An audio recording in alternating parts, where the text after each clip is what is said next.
Hello Palians, I hope you have your sleeping bags at the ready because we are going on a little camping trip today. As part of the last update, we saw the introduction of the camping set and the terraforming items as part of the yard work decor set. I, of course, wanted to put these items to the test and did the most original thing I could think of and create a campsite. This plot is finally done, so I'm going to reveal it to you today, and I hope this will help inspire you. If you want to see more Palia content, don't forget to like and also subscribe, but let's get to the tour. So here is the entrance. As you can see, I have used some of the log trunks from the yard work decor set. Obviously, you buy these from Kenley's office. If you've kind of taken a break from the game and you're not sure where to buy these, definitely head up into City Hall and have a look at his till. There's some amazing items in there. To do this, I used a tutorial by Tiny Dragon. You can find him on YouTube, and I'll try and remember to link the video in the description below. But if you are on the Switch, you can do this a different way using the building blocks and rotating them. You're just gonna have to hide them, but I think it looks really effective. It's a really nice way to have an entrance to kind of a more natural plot. There is also some terraforming going on here with the different patterns and the different kind of blocks here, which I thought was nice to kind of like round off the whole area. And also lots of trees and foliage, which you're going to see throughout this tour for sure. There is also floating lamps as well, so at night time this area does really glow. You're just going to have to take my word for it on that. As we get a bit closer, there are some more details around here, like the rocks at the base of the tree trunks, and also some little plushies, and also that little chapper cut out from the new decor set, which is so cute. The path for all of this plot is mainly done by sinking down these tables, which I do have a whole video on how to do like basic glitches, and I'll try and remember to link that one as well. This did take a lot of time. As you can see, there is a lot of tables sunk here, so a lot of sapwood, a lot of time, but I think it looks really effective. And then when you get to this point, there is kind of a cutoff between which ways you can go. So there is this little step up here, which again is another little platform, just a nice little seating area overlooking this pond that I created. If you're wondering how to do this, this uses the same technique as the path, but obviously using different tables. I do wish, Palia devs, if you're listening, please fix the grass coming through. There's no way to switch it off at the minute, but this is my kind of little fishing pond. We do have a little dock area over there, which we'll take a closer look at, and there is a boat. It is a very small pond, but it takes a long time to sink down those tables. I think it's still pretty effective, and as you can see, there's lots of kind of terraforming and foliage up on the cliffs around. There is quite an autumnal feel to this plot, and I think I'm kind of happy with that. I love like the woody tones, and I feel like autumn camping would be like a really nice time of year. So if we head back down here, you can also see that there is a little bulletin board here, which I think is just a super cute addition. It's like, welcome to the plot. Here's everything that is happening at the campsite. There's also some little lost and found bits hung up there. This was really easy to do. All I had to do was rotate the pillar and then attach the building wall and attach the other pillar on the other side. I also used the camp set kind of shelves. As you can see, they're rotated upside down just to give it kind of that little roof. I feel like bulletin boards, they've normally got a little bit of a covering over the top of them just to cover the contents which is on them.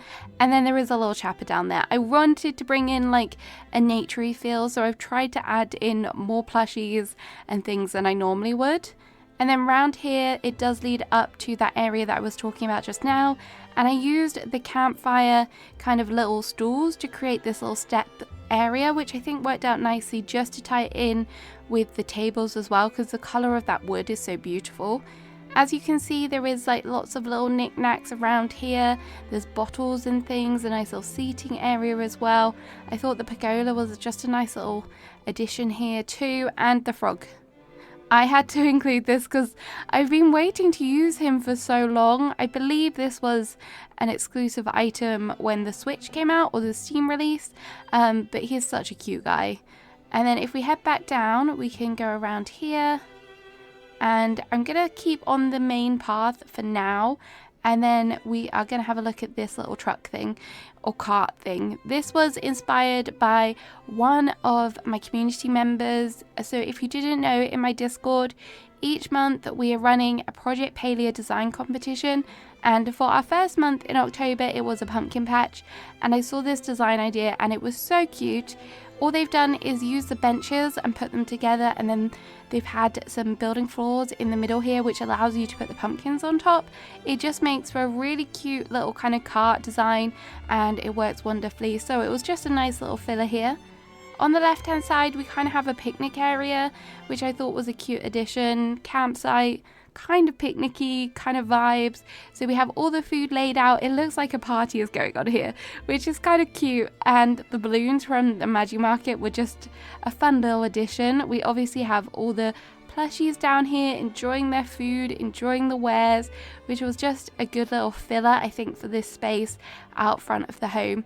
I will come to the home last. I'm going to do all the outside stuff first, but the home on this plot kind of came before this part, and then I decided to attach a campfire onto it because I didn't know what to do with it.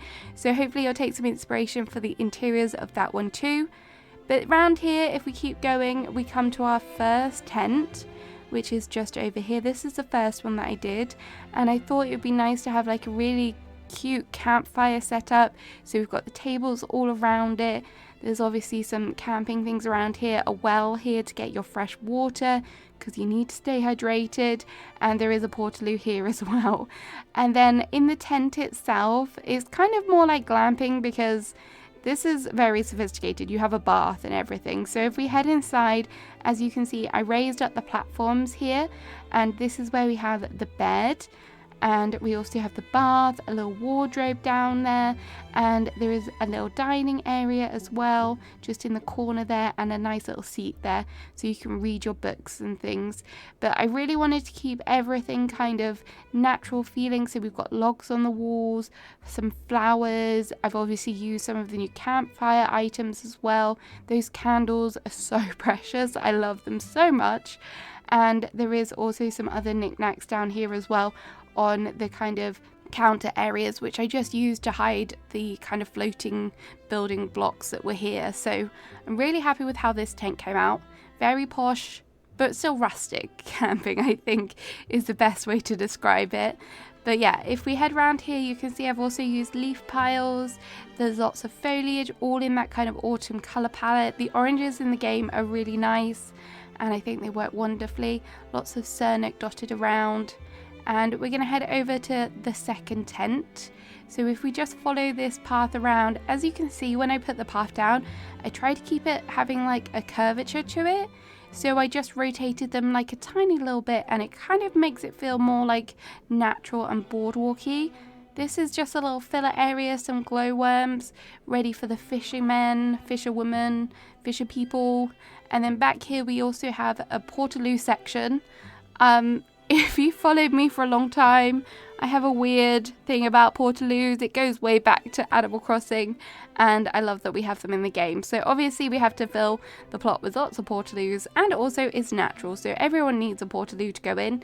And then I wasn't sure what to do here. I could have probably done an outdoor shower, but I thought I'm just going to put a bathtub out here because we don't want smelly campers. So there's a little bathtub underneath the pergola. And then we come through to the second campsite area, which is where we have more of like an outdoor cooking dining area.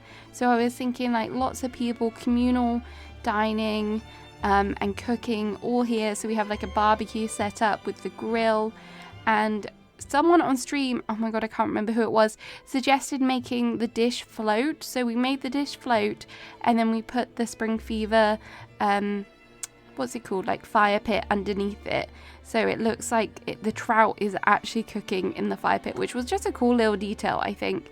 But we've got the little kind of chimney thing under there as well. I did use the Emberborn bookshelf as a backing for that, if you're wondering what that is.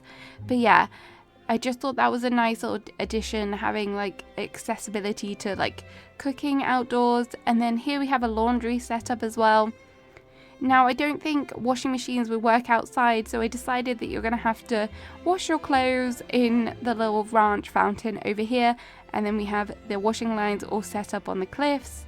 And as you can see, we have lots of foliage and even more kind of plushies and stuff up on the cliffs as well. They're so easy. I think they're really easy to work with and kind of make things staggered and look natural. So I love that about these cliffs and the way that they've done it in the game. You just need to have a good mixture of things to keep it interesting and have like little flowers, little items. Like I've got the mushroom, the fungi plush turned around, some lighting, got a chapper on a rock there just to keep things interesting. And then for this tent, I decided to add bunk beds. For this one, I used a tutorial by Attitude Anne, and I used the third variation of it. And then I added in my own pillars along the sides and also some of those log wall items just to make it feel a little bit more rustic. And then obviously the cozy ladder. I know it's got items on it, but imagine that's a way to get up to your bed or your bunk.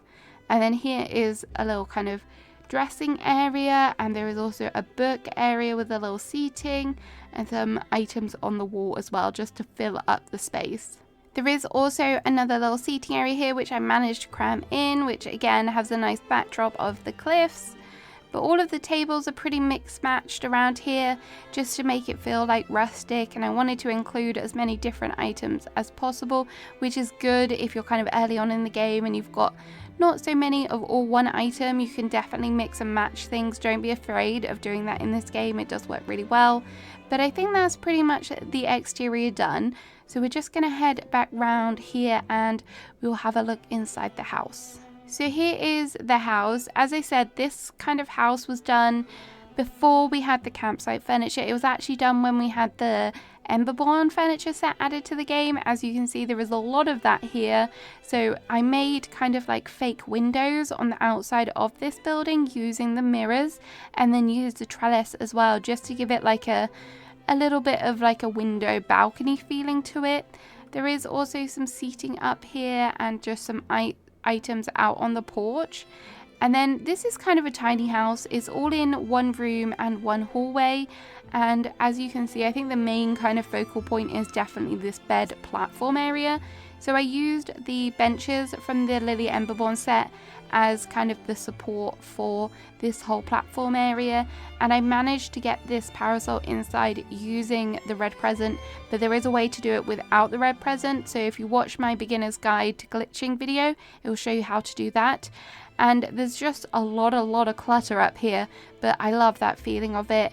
I keep telling myself now that I've done the campsite here is kind of the person who manages the campsite house, and we're just going to run with that. And I kind of feel like it does have those natural elements, so it does work nicely as well. These lining the door are the winter lights ornaments, and they make for a great kind of like curtain. Get very 1970s, but I love it.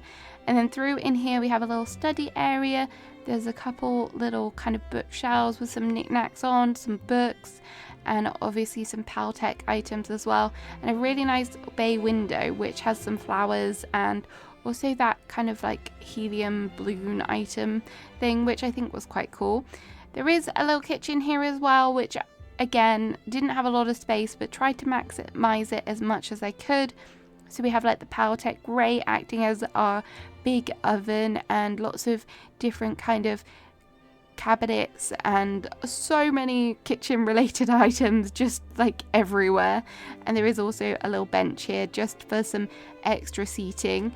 But if you turn around, you do have the main dining area, which has some kind of wardrobes in here as well, because I wanted to use every piece of the Emberborn set, so I tried to get as much in as possible. And there's lots of food and clutter on the tables, which I do just think helps finish an elevator build. Those little tiny details do make all the difference. And then round here we have a little seating area which has a nice little music jukebox, kind of very relaxing, very mellow, and some books on the table. This door doesn't really lead to anywhere, but it was just there because I turned the house around, so we had the porch on the front, and then we do have the curtains here. This leads out into kind of like an outdoor seating area, which I did, and I quite like it. My favorite feature is actually this kind of archway with all the flowers. I just wanted to go to town using all of these flowers and make some form of arch, and because I've incorporated the grow all out daisy thing, you can actually sit on the wall, which is just a bit of fun. I say you can, You definitely can. There you go. So if you jump up high enough, you can kind of sit on the wall, and it's just fun. And it's a nice way to kind of hide that whole kind of archway back into the main house. But yeah, it's just a warm, cozy, relaxing area that you could like entertain in, or whatever you want to do. You could nap here in the day if you wanted to. But then this does lead back out into the campsite area as well. So it kind of has this way out. So I kind of feel like it works-ish, maybe not, but that's what the plot looks like, and I'm quite happy with it. I feel like it was a lot of fun experimenting with all of the new furniture items, particularly the yard work items. So it's been fun. I'm excited to think of another idea to use them, and hopefully we'll come up with something fun to do with them next time. I didn't know that I was going to enjoy them as much as I did. Let me know what you think of the new terraforming items. Are you enjoying them? The one thing I don't love is how much they cost, because we need a lot of them. They are almost bankrupting me. But anyway, that is enough of my rambling. I hope you enjoyed looking at this plot. I will be uploading it this week to the tour board. If you want to come and have a closer look at it, don't forget to come and check it out. I hope you have a great rest of your day, and I shall see you all again soon. Bye bye!